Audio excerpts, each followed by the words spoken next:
Hey guys, Matt Bartram here from Warrior Fitness and Health, and I coach busy people to create fitter and healthier lifestyles with my PT, my boot camps and my nutritional consultations. Welcome to the latest vlog. And in this vlog, I want to talk about how many rest days or recovery days should you be having from exercise, why they're important, and some styles of having rest days that I have seen over the years from myself and from clients to give you some ideas. So you'll remember from previous vlogs, there's 3 parts to becoming better in your chosen fitness sport.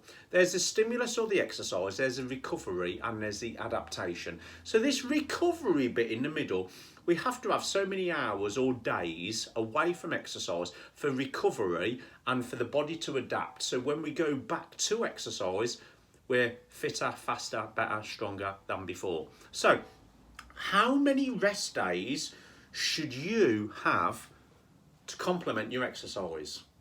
Well, in all good answers, it depends. Well, what does it depend on? It depends on you as your person, depends on you as your goals, depends on your genetics, depends on your age, depends on the kind of work you do. How much rest and recovery would you normally get outside of exercise? Like, have you got children? Are you a carer? Do you work long hours? Do you work shifts? What kind of sport do you do? Is it a lifestyle sport? Are you amateur? Are you professional? Are you training for a specific event, or are you a general functional fitness person? Other massive factors on how many rest days should you have are also counted in: what is your sleep like? What is your nutrition like? What is your hydration like? What are your stress levels like?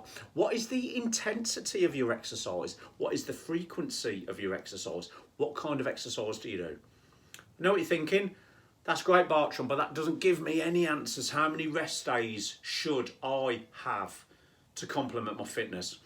Now I'm going to share with you some very, very common patterns that work really, really well, and then maybe you can have a listen to these and you can see, do any of these fit into your lifestyle? So one thing I've seen work really well over the years is you exercise Monday to Friday and you have weekends off with no exercise. So whatever exercise you're doing, you do it 4 or 5 times a week, Monday to Friday, you have every weekend off. So you've got a lovely ratio of 4 to 5 to 2. That can work really, really well. I'll tell you something else that can work really well as well, which is style number 2. People train really hard over the weekend and have the week off. I know what you're thinking. Exercising 2 days and 5 days recovery. I have seen many highly professional people get this off to an absolute nail, because Monday to Friday they don't have time for exercise because they're running corporations, they're CEOs, they might be NHS shift workers, they work in the forces or something like this, where Monday to Friday it's basically work, family, sleep, work, family, sleep. What can work really well is Monday to Friday, they take care of work, family, sleep. Of a weekend, they hit it hard. And when I say hit it hard, they're not doing a half-hour session on a Saturday and a half-hour session on a Sunday. They are maybe training for 2, 3 or 4 hours on a Saturday, 2, 3 or 4 hours on a Sunday. They might do a class, a weight training class, and some cardio on a bike or something like that. So style number 2 is no training, Monday to Friday, but they hit it hard of a weekend. Style number 3 is what I would call a traditional bodybuilder work-rest relationship. That can be 2 days of training, 1 day off. 2 days of training, 1 day off. So they don't follow a 7-day week rolling pattern. They do 2 days of hard training, 1 day off. So they've got a ratio of sort of 2 to 1. Okay, this can work really well. Another style that can work really well, and I've seen it maybe, it still works now, but in the 90s and the 2000s, and it was based around continental shifts where people were training for 4 days, they were having 4 days off. 4 days of training, 4 days off. So during their long work 4 days, they would do no training, and then they would train during their days off. So maybe that could suit you as well.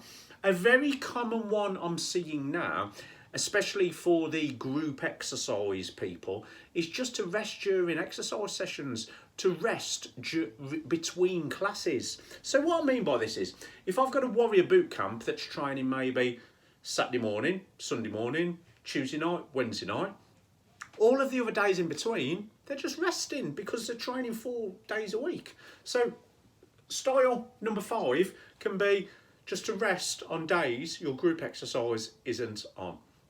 The best rest and recovery style for you is to find something that you can sustain, something that fits in with your work, your lifestyle and your stress levels. To some people, they like to rest and recovery of a weekend. To some people, that's the worst for them because they need to exercise and get out of a weekend. Find a style that suits you, your environment, your family, your work, and something you can stick at consistently, week in, week out, so it becomes a lifestyle. If you found this useful, do all the great stuff. Like it, comment, tell me how many rest days do you have. Tell me how do you have rest days. Tell me your structure.